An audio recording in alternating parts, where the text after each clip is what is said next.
What's up guys, welcome back to the channel. Thanks for clicking. If this is your first time here, feel free to check out some of my other videos, and if you like what you see, please consider subscribing. It really helps me a lot. So I wanted to make a video about not only preparing for the recession, but profiting from it. I'm not saying that there is going to be a recession. I'm just saying there's a lot of signs right now that point to one. Before I made this video, obviously I had some ideas of what I wanted to talk about, but I figured I'd research and do some searches on Google just to see what I would find. I'm happy to tell you that one of the first things that I saw was what I was going to talk about anyway. So this video is going to be about what I found as far as tips on how to prepare for the recession. And I'm going to end with kind of the main reason that I wanted to do this video in the first place. So with that, let's dive right in. Let's start with the obvious. Save, save, save. Cash is king right now, and it will be during the recession also. What does that mean for us? It means we have to lower our discretionary spending.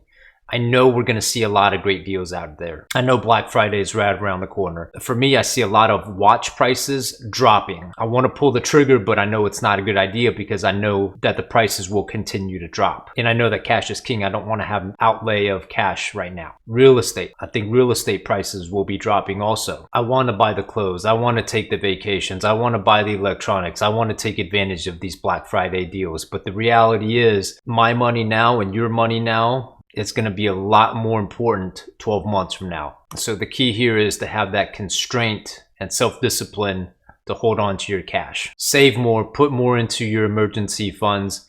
I would go as far as to say if you've got a 401k, move it from whatever you have now to a safer, lower risk mutual fund. I'm sure you knew that already, but maybe it helps that you hear somebody else saying it also. For me, it helps because I'm making a video about it, and when I want to spend that money, I can come back and look at the video. The second tip that may be not so obvious, and which is the reason I wanted to do the video in the first place, is I think the recession, or especially after the recession, is a great time for you to leverage your money. What I mean by that is I think you can scoop up some really great deals, specifically on real estate. The hard part is always going to be to time the market just right. But if you know that the recession is coming, you know that prices are going to drop. And when it drops to a point where you feel comfortable making that purchase, I would suggest that you do it. That's what I'm going to do. That's what I plan on doing. If I can pick up a condo that either I rent out or I move into myself for 20, 30, 40% off of market value right now, I am very confident that I can rent it out with a positive cash flow or even flip it in a few years. Guys, here's what I'm talking about. When I Google make money in recession, the first thing that pops up is this page.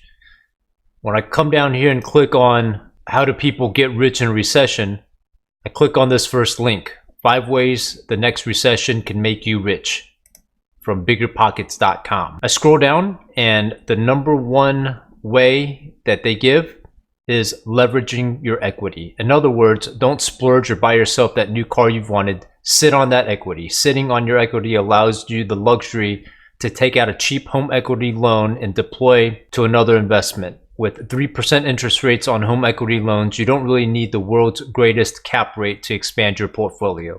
Basically, this is saying the same thing that I mentioned. The other ways listed on here kind of say the same thing, taking advantage of deals that come out in the marketplace. They get into different specifics that may or may not be applicable. All right, guys, one last tip.